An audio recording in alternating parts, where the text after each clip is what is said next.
एक James Watt नाम का बालक, जिसको निकम्मा समझा जाता था घर में, वो एक दिन बैठा था, देखा कि एक बटलोई चढ़ी थी और उसके ऊपर ढक्कन रखा था, नीचे से भाप ऐसे करके ढक्कन को उठा देती। उसने फिर वजन रखा, फिर भाप बनी और उठा दी, फिर वजन और बढ़ा के रखा, वजन बढ़ाता गया, भाप उसको उठाती गई। उसी ने इनकी रचना की थी, जेम्स वाट। आप इसका भाव समझ पा रहे हैं हम क्यों उदाहरण दे रहे हैं? जब आपके अंदर अग्नि पैदा हो रही है, जलन पैदा हो रही, तो आपके जीवन को भगवान की तरफ ले जाने वाले पावर को उठा जागृत कर रही है। तुम विचलित होकर उसे विषय भोगों से पुनः शांत कर देते हो। उसे शांत नहीं करना, उसको और बढ़ाना है। आग को जितनी बढ़ जाएगी उतनी जोर से अध्यात्म की तरफ आप चलोगे। उल्टा मत चलो, उल्टा मत सोचो। ये आग समन का अवसर नहीं, आग बढ़ने का अवसर है। आग बढ़ने दो, वही तेजस्वी बनाकर तुम्हें अध्यात्म की ऊंचाई पर चढ़ा देगी। उस बात से अनुभव किया कि भाप में कितनी ताकत है। अगर ये भाप मिले तो बहुत बड़ा कार्य चल सकता। तो वही कोयला झोंककर भाप पैदा करके इंजन के द्वारा ट्रेन निकलवा दी, और उसको सब निकम्मा समझते थे।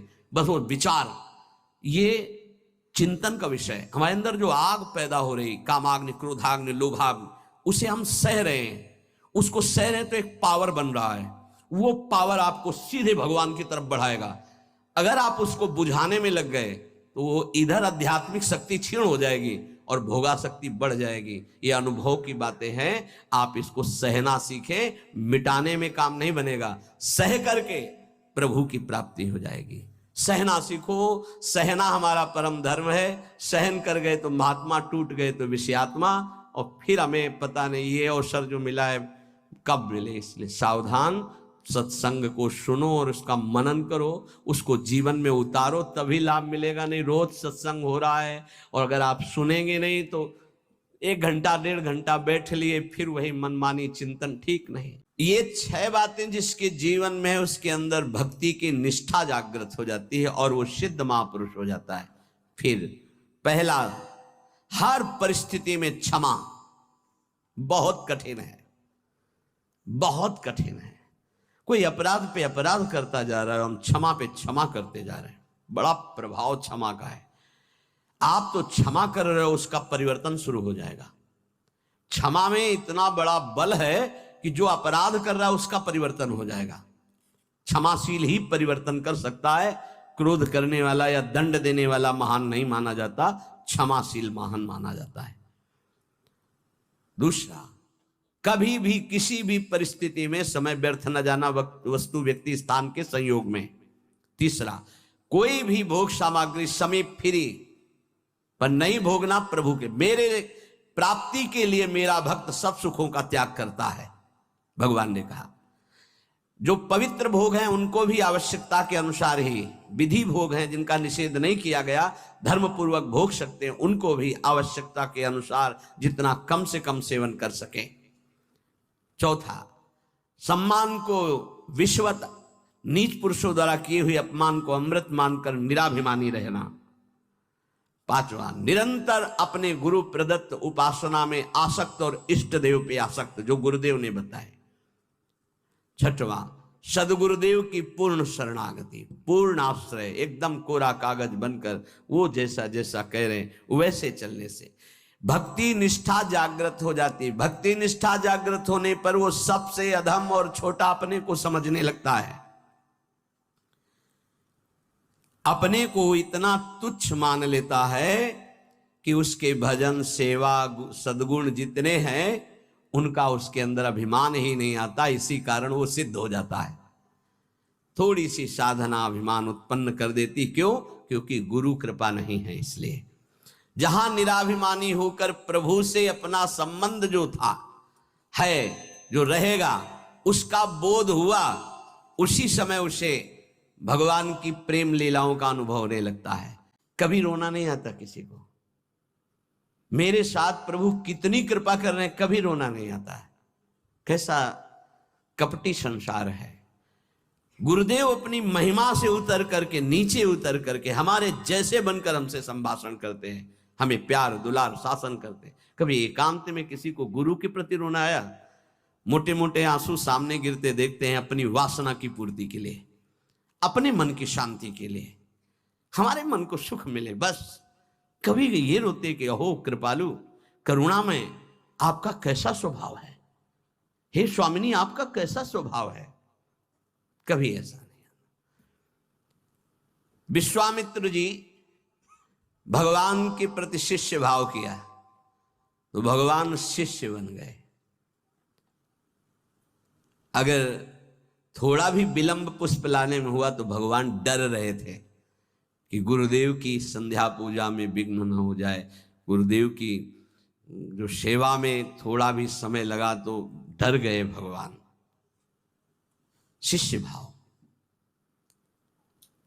जैसा भगवान के प्रति भाव करोगे वैसा ही भगवान आपके सामने आ जाएंगे। अनंत ब्रह्मांड भगवान ने ही अपने आप से ही रचा है। कितना विलक्षण भजन का प्रभाव होता है कि अनंत ब्रह्मांडों का स्वामी आप जो भाव करोगे वैसा आ जाएगा बन के। अगर आप भगवान को भोग रूप में चाहेंगे तो भोग रूप में भी आ जाएंगे। ऐसा ही है, बड़े कृपालु हैं। जिस रूप में आप चाहेंगे भगवान आ जाएंगे। आप आज भी जो कामना करते हैं ना, मेरे भगवान ही आपकी पत्नी बने हुए हैं, पुत्र बने, आपका परिवार बने हुए, आप पहचान नहीं पा रहे हैं।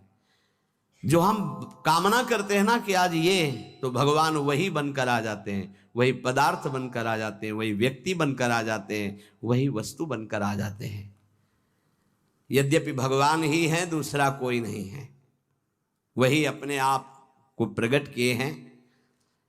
उपनिषद में आता है एकाकी न रमते, खेलने की इच्छा हुई तो दूसरा कोई हो तो खेले, तो अपने आप को इतने रूपों में खेल में फैला दिया। एकाकी न रमते, भगवान ने अपने एकोहम बहुश्यामा, मैं ही बहुत रूपों में हो जाऊं, और वो अपने आप से अपने आप में खेल रहे हैं। तीन खेल हो रहे हैं यहां प्रगट में। एक हो रहा है सृष्टि का सृजन बराबर चल रहा है, सृजन भी बराबर चल रहा है, पालन भी बराबर चल रहा है, संहार भी बराबर चल रहा है। सृजन होता जाता है, पालन होता जाता है, संहार होता जाता है, सृजन होता जाता है, पालन होता, संहार, ये बराबर लीला चल रही है।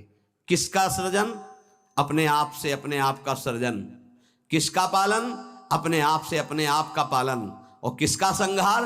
अपने आप से अपने आप के ऊपर संहार लीला, किसी और की नहीं है, वही है।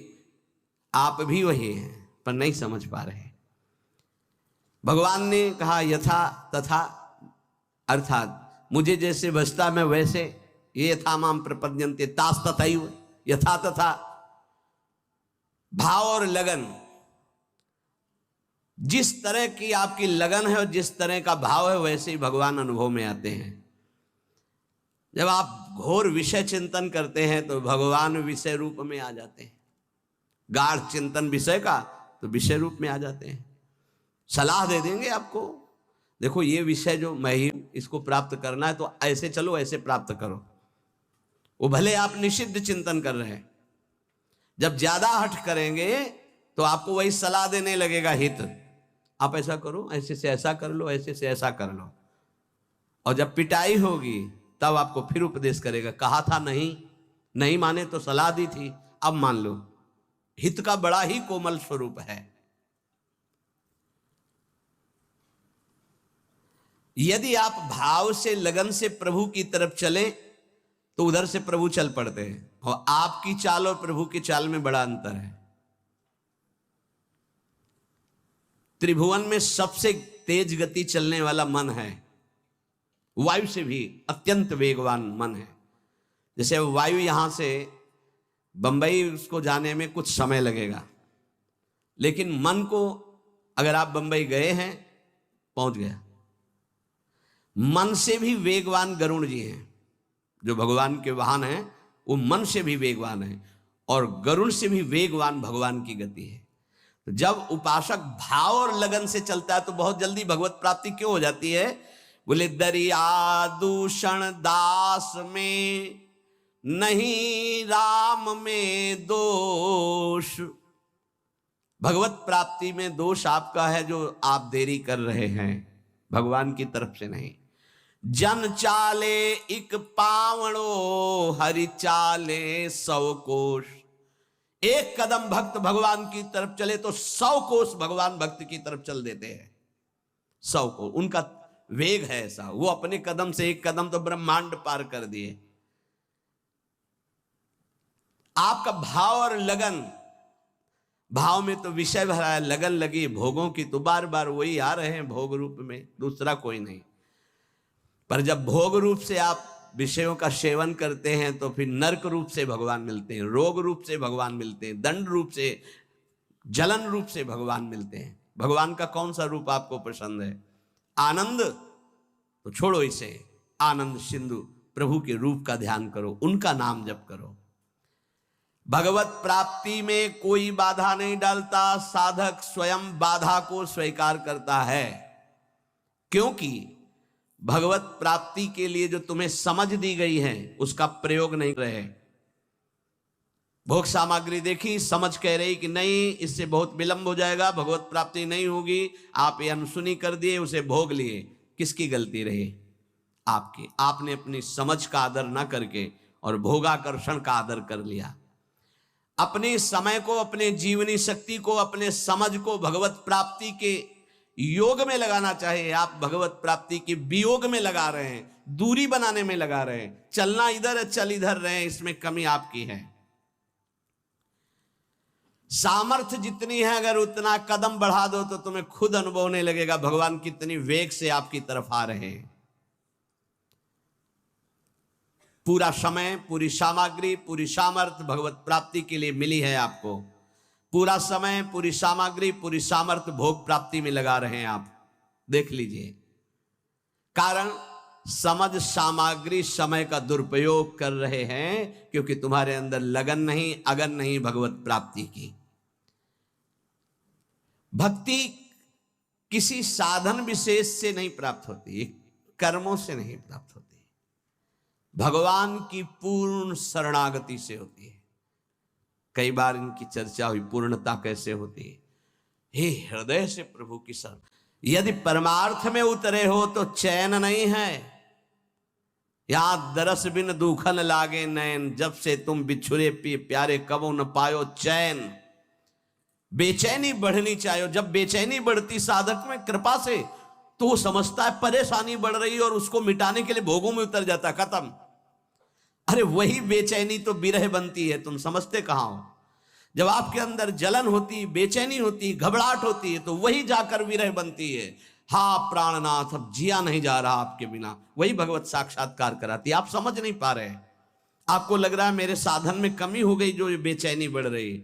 यही साधन की परिपक्व अवस्था है जो बेचैनी बढ़ रही। प्यारे समझिए, आपका हृदय तो जलता है, आप में जो अशांति सी महसूस हो रही है, अभाव सा महसूस हो रहा है, ये कृपा हुई है आपके अंदर। यही अभाव आपके अंदर ऐसा भाव पैदा करेगा कि आप चिल्ला चिल्ला कर रोने लगेंगे, प्रियाजू अब रहा नहीं जा रहा, सहा नहीं जा रहा, अब आ जाइए। बन गई बात। जहां आपके अंदर ऐसा भाव आया, बेचैनी बढ़ी, तो आप उसको चैन प्राप्त करने के लिए भोगों का चयन कर लेते हैं। बस गई वो। बोले अब थोड़ा, कल किसी ने कहा था कि आपके कथनानुसार मैं जब चलता हूं तो भारी घबराहट पैदा हो जाती है, और जब हम आपकी हर बात छोड़ देते हैं तो एक तसल्ली से मिलती है और शांति मिल जाती है। क्या शांति मिल जाती? मन। अब विषय भोगने को मिलेगा, अब स्वतंत्रता मिल गई। अब और जहां अनुशासन में वो जलता है कि मेरी हर वासना की आपूर्ति हो जाएगी, आप समझ नहीं पा रहे। वो जो आपके अंदर बेचैनी हो भगवत प्राप्ति के लिए योग्यता पैदा कर रही है आपके अंदर, पर आपको वो नहीं चाहिए, इसलिए विषय सेवन में शांति लगती। त्यागात शांति होता, वो कह रहा विषय भोगों में शांति मिल जाती है।